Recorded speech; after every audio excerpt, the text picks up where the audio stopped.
The 5 biggest mansions in America. How many rooms do you have in your house? Can you count them on one finger? On both fingers? Well, you cannot possibly have as many as the ones you are about to see in this video. Today, we will be showing you the 5 largest mansions in America. And while most of these massive structures have changed hands several times, some are still within the original family, and one in particular is still under construction. Want to know which? Make sure to keep watching. And please remember to like, subscribe, and leave a comment. Number 5. Versailles, Windermere, Florida, 90,000 square foot. The only mansion on this list that is still under active construction. Owned by David A. Siegel, the Versailles should not be confused for its French counterpart, the Chateau of Versailles. The Versailles is about 90,000 square feet, belonging to Westgate Resort, owned by David A. Siegel, located at 6121 Kirkstone Lane, Windermere, Florida. Versailles is designed to look like the Chateau of Versailles. Siegel aims to make the Versailles his family house for him, his wife, and kids. It is projected that when the structure would be complete, the Versailles would be amongst the largest mansions in the whole of America. While construction started in 2004, it stalled in 2009 due to financial constraints on Westgate Resort's path. It was later scheduled to be sold for $65 million, but by 2013, finances at Westgate picked up, and Siegel decided on full ownership of the mansion. The completion date for the mansion has been pushed back over and over again due to various factors.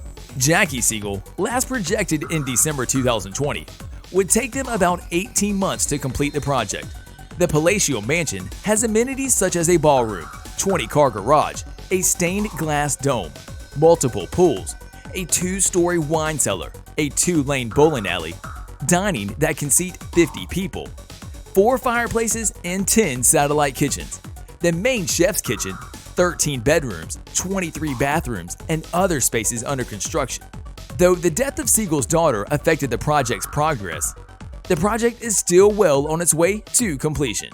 Number 4. Winterthur, Winterthur, Delaware, 96,582 square foot. The Winterthur Estate, now a museum, was designed and built by H.F. DuPont and his father, Henry Algernon DuPont. Winterthur was designed to look like 18th and 19th century country houses in Europe. After gaining complete control of the estate, H.F. DuPont expanded the mansion, adding more rooms to the home until it was 6 times more than its original structure. Winterthur was completed in 1932 and then converted into a museum in 1951, after which H.F. DuPont moved to a smaller building within the estate. Named after the Swiss city of Winterthur, both the original mansion and the museum retain this name. Winterthur is the ancestral home of the son-in-law of Ulrica Irina DuPont, the patriarch of the DuPont family in America. His son-in-law was Jack Antoine Biederman. Winterthur occupies about 980 acres of space. When it was still a country estate, it had 2,500 acres of land, where the DuPont family allowed their premier dairy cattle to roam. As a museum, there were over 85,000 objects in about 175 rooms for display. Visitors can tour most of the rooms to easily find unique collections of over 2 centuries of American decorative arts, spanning from about 1640 to 1860.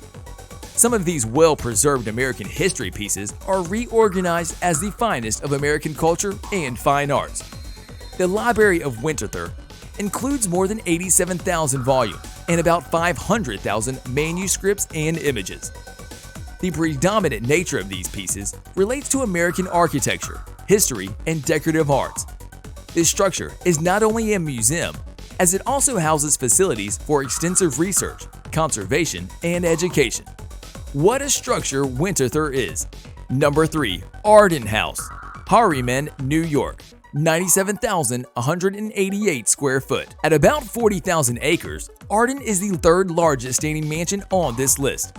Owned by Edward Henry Harriman and designed by Carrere and Hastings, Arden is built on the east side of Harriman, New York. Edward Harriman made his first purchase of this expensive land on the 17th of September, 1886, off an auction.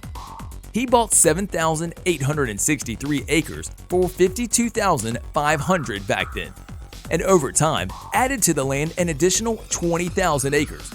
By 1905, Edward was ready to develop his property, and he required assistance. So he hired Career and Hastings to design the mansion. Quite sadly, Edward was unable to live long in the mansion he had built. The house features a large music room designed to look like a grand medieval hall. As a lover of the arts, Edward made sure to have some of the best pieces brought into his mansion. For his central courtyard, he had murals by Barry Faulkner, the famous American mural artist, line the corridor. He had James Earl Fraser do a bas-relief portrait of himself over one of the fireplaces, and a fountain in the interior court. For his wife, a bust of her was made by Malvina Hoffman, a famous sculptor and writer. Charles Carey Rumsey erected a fountain of 3 graces and many other works. The staircases within the mansion were also lined with tapestries by the Herder brothers.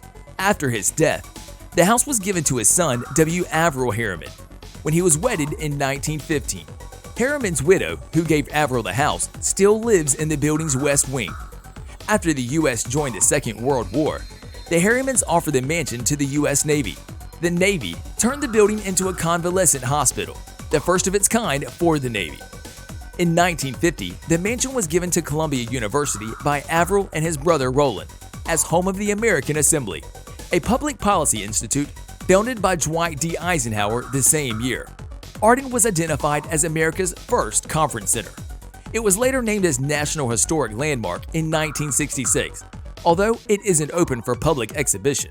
In 2007, the Open Space Institute acquired the Arden House, and in 2010, the house was put back on sale and was brought back by the Research Center on Natural Conservation, Inc. in 2011. As a conference center, Arden House has 97 guest rooms. Number 2. Ohika Castle, West Hills, New York, 109,000 square foot. One of the sources for Scott Fitzgerald's The Great Gatsby, Ohika Castle is the second largest mansion in the United States, spanning 109,000 square feet. The Otto Kahn Estate, the mansion, now a hotel, is located on the north shore of Long Island. Otto Hermann Kahn, a philanthropist and investment financier, built Ohika for him and his family as a private residence. The name Ohika is an acronym using the first few letters of Otto's name. He even named his yacht in the same fashion. The mansion was built between 1914 and 1919, and it has 127 rooms. It has 32 guest rooms and suites and is in high demand for weddings by dignitaries, celebrities, and socialites alike. The iconic mansion has also been featured in movies, photo shoots, and television series. Otto Kahn built a vast mansion and estate as a response to the unfair treatment of Jews who were forbidden entry into clubs and golf courses in Morristown, New Jersey, and also because his former home was destroyed in a fire. He ensured that his architects Delano and Aldrich built a fireproof structure. In constructing this colossus of a building, about 2 years were spent building an artificial hill to place the building on. The estate's grounds feature an 18-hole golf course, a greenhouse complex, one of the largest in the country, an indoor pool, a landing strip, a tennis court, stables, and orchards. Although the house was looted several times after Kahn died, it was never burnt, a testament to Delano and Aldrich's design. The estate is currently owned by Gary Melius. Number 1. Biltmore Estate, Asheville, North Carolina, 178,926 square foot. At the top of our list is the Biltmore Estate, built by George Washington Vanderbilt II. Surprisingly, the mansion remains in the family. He built the estate between 1889 and 1895. It remains an example of a Gilded Age mansion. George Washington Vanderbilt II took a liking to the Asheville area during his visits to the area with his mother, Maria Louisa Kazam Vanderbilt. He loved the scenery and weather and decided to build himself a summer house. He termed his Little Mountain Escape. Building such a massive structure required a lot of manpower. The woodworking factory and brick kiln for the mansion were built on site. A railroad 3 miles long was constructed to get materials to the site. He had about 1,000 workers and 60 stonemasons working on making the estate for the entire period of its construction. At the height of the construction, 32,000 bricks were being produced each day. To put this in perspective, it takes about 8,000 bricks to build an average-sized house today. While construction was ongoing, Vanderbilt toured Europe, collecting expensive artworks and home decor to furnish his mansion. On Christmas Eve of 1895, Vanderbilt opened up his massive estate.